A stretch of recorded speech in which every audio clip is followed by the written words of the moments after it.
नमस्कार, स्वागत है आप सभी का सुविध्या चैनल में। आज हम बात करेंगे इंडियन पॉलिटी का एक बहुत ही महत्वपूर्ण टॉपिक संविधान सभा की कॉन्स्टिट्यूएंट असेंबली किस प्रकार से इसका निर्माण हुआ, किन किन व्यक्तियों और पार्टियों के द्वारा इसकी मांग की गई, जब इसका निर्माण हो गया तो किस प्रकार से बैठकें हुई। तो इन सभी पर आज की क्लास में हम चर्चा करने वाले हैं। सबसे पहले अगर हम बात करते हैं कि संविधान सभा के निर्माण की जो डिमांड है वो किसके द्वारा रखी गई, तो शुरुआत में सबसे पहला नाम आता है बाल गंगाधर तिलक। 1895 में बाल गंगाधर तिलक ने सबसे पहले संविधान सभा की मांग की थी। हालांकि उन्होंने डायरेक्ट संविधान सभा शब्द का नाम नहीं लिया था, उन्होंने स्वराज्य नाम से संविधान सभा की मांग की थी।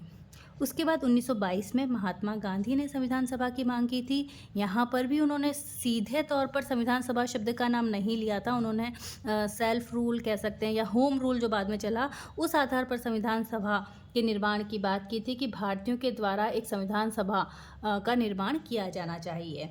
1925 में स्वराज पार्टी के द्वारा संविधान सभा की मांग की गई। कई बार ये प्रश्न आता है कि पार्टी के तौर पर ऐसी कौन सी पार्टी थी जिसने सबसे पहले संविधान सभा की मांग की, तो ये पार्टी कौन सी हो जाएगी, स्वराज पार्टी। 1928 में मोतीलाल नेहरू जी के द्वारा एक रिपोर्ट पेश की गई। हालांकि इस रिपोर्ट का उनके बेटे ने ही विरोध कर दिया और ये रिपोर्ट जो थी वह असफल रही। तो 1928 में नेहरू समिति ने भी हालांकि संविधान सभा की मांग की थी। 1934 में मानवेंद्र नाथ रॉय ने व्यक्तिगत तौर पर संविधान सभा की मांग की। 1935 में कांग्रेस ने, फिर जो हमारी कांग्रेस पार्टी जो बन चुकी थी, उसने आधिकारिक तौर पर संविधान सभा की मांग की।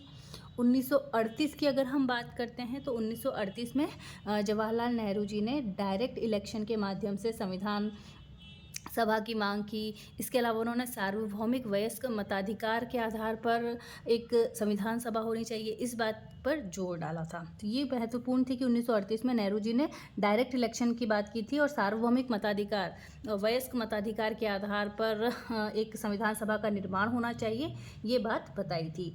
1940 की अगर हम बात करते हैं तो 1940 में आया था अगस्त प्रस्ताव। अगस्त प्रस्ताव में क्या कहा गया था कि 1938 में जो नेहरू जी ने ये घोषणा की थी ना कि भारत की संविधान सभा का गठन वयस्क मताधिकार के आधार पर होगा, और तो इसकी कुछ आंशिक जो पूर्ति थी वो अंग्रेजों के द्वारा की गई। लेकिन ये जो अगस्त ऑफर था, ये विश्व युद्ध जो द्वितीय वर्ल्ड वॉर सेकेंड जो चल रही थी उसके बाद लागू होने वाली थी। तो कांग्रेस जो थी वो इस चीज़ के लिए राजी नहीं थी, उन्होंने स्वीकृति नहीं दी। तो अगस्त प्रस्ताव के थ्रू भी संविधान सभा के जो निर्माण की बात थी वो सफल नहीं हो पाई। उसके बाद 1942 में आया क्रिप्स मिशन। क्रिप्स मिशन के तहत कह सकते हैं कि यहाँ पर भी हम संविधान सभा का निर्वाचन की जो प्रक्रिया थी वो पूरी सिफारिशें पूरी नहीं हो पाई। और फाइनली अगर हम माने कि 1946 में जो कैबिनेट मिशन की जो सिफारिशें थी उसके आधार पर संविधान सभा का निर्वाचन किया गया। तो ये पूरा प्रोसेस आपको, ये 10 जो कह सकते हैं कि मांग किन किन व्यक्तियों के द्वारा की गई, तो ये सारी चीज़ें हो जाएंगी। बाम स्नेह माका नेहरू, इस प्रकार से आप कुछ भी ट्रिक बनाकर ये जो सारी टाइमिंग है उसे याद कर सकते हैं। उसके बाद हम बात करते हैं कि जब संविधान सभा बन गई है तो पहली भी इम्पॉर्टेंट बात की, कौन से मिशन के तहत संविधान सभा का बनी है, 1946 के कैबिनेट मिशन के थ्रू। अब संविधान सभा में कुल जो सदस्य थे वो कितने थे, संविधान सभा के कुल सदस्य थे 389 कुल सदस्य थे। उन्हें भी 2 भागों में बांटा गया था। एक तो थे ब्रिटिश भारत से निर्वाचित और दूसरा जो रियासतों से मनोनीत। अब देखिए, जो रियासतें थीं वो तो खुद ही नॉमिनेट करेंगी, तो उन्होंने अपने जो भी क्षेत्र हैं, रियासत वाले क्षेत्र हैं, वहाँ से खुद ही को नॉमिनेट किया। तो ये तो थे मनोनीत सदस्य।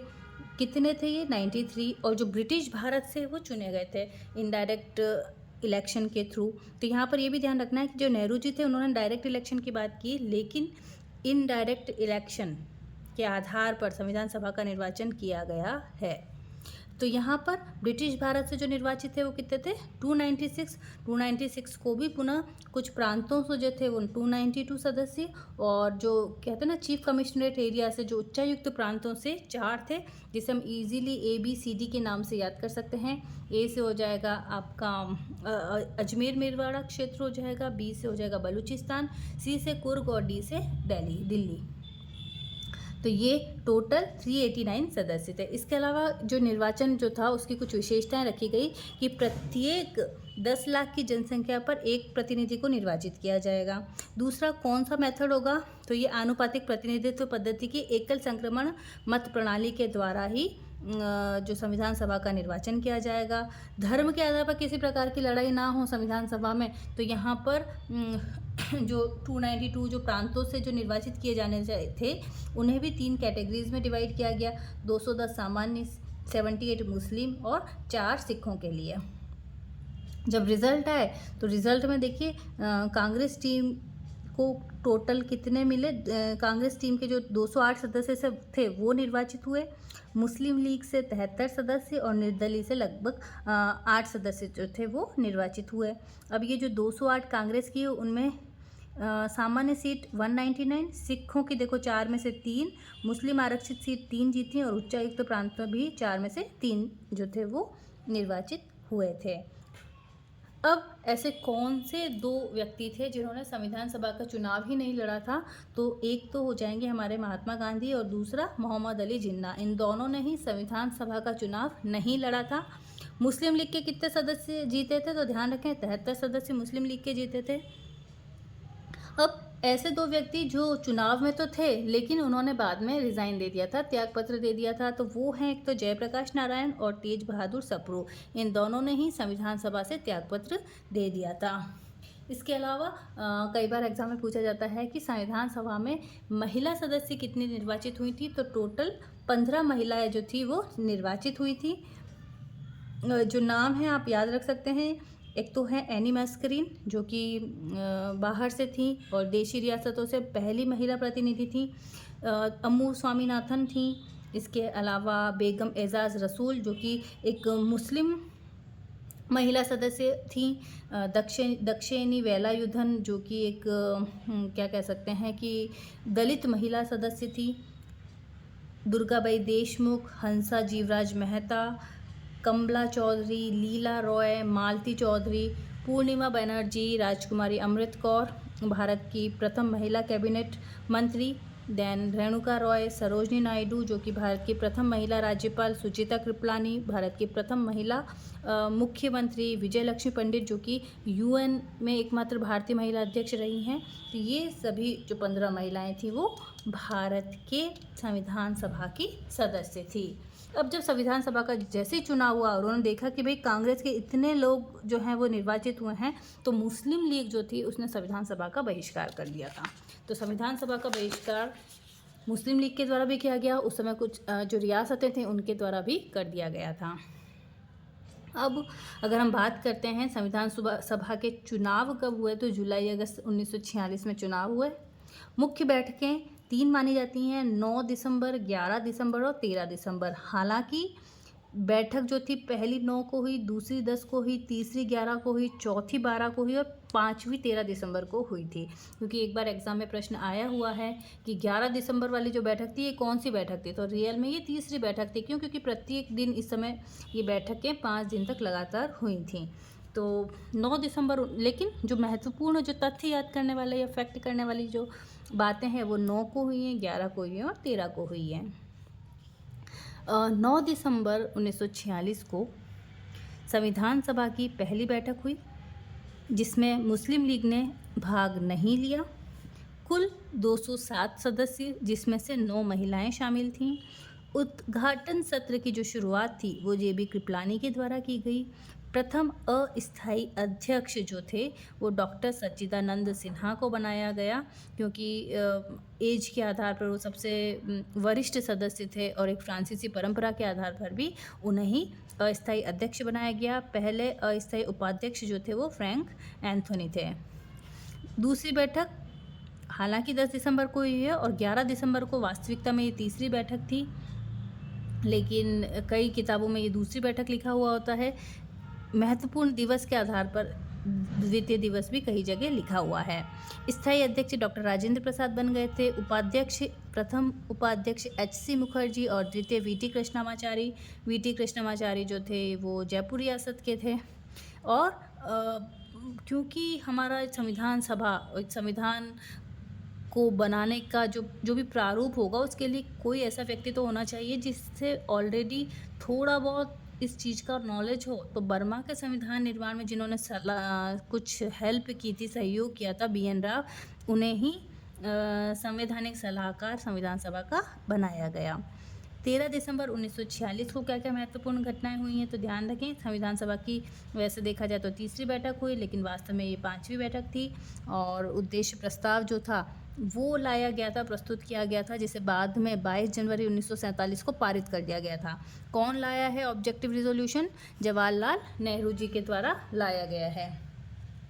अब ऑब्जेक्टिव जो रिजोल्यूशन जो लाया गया, उद्देश्य प्रस्ताव, उसके तहत क्या क्या बातें कही गई हैं तो देखिए, सबसे पहले तो एक स्वतंत्र संप्रभु गणराज्य की स्थापना करना ही उद्देश्य होना चाहिए, ये बात कही गई। स्वतंत्र संप्रभु, संप्रभु का मतलब कि हमारी आंतरिक और बाहरी किसी भी प्रकार के नियम कानून बनाने में किसी और का हाथ नहीं होगा। दूसरी बात कि भारत, जो स्वतंत्र भारत संघ है, उसमें कौन कौन सम्मिलित होना चाहिए? एक तो ब्रिटिश भारत, एक जितनी भी हमारी रियासतें हैं, अन्य भारतीय क्षेत्र जिसमें गोवा पुडुचेरी आ जाएगा, और अन्य कोई राज्य या क्षेत्र जो स्वेच्छा से भारत में शामिल होना चाहता है, जैसे कि सिक्किम बाद में हुआ भी है इस माध्यम से।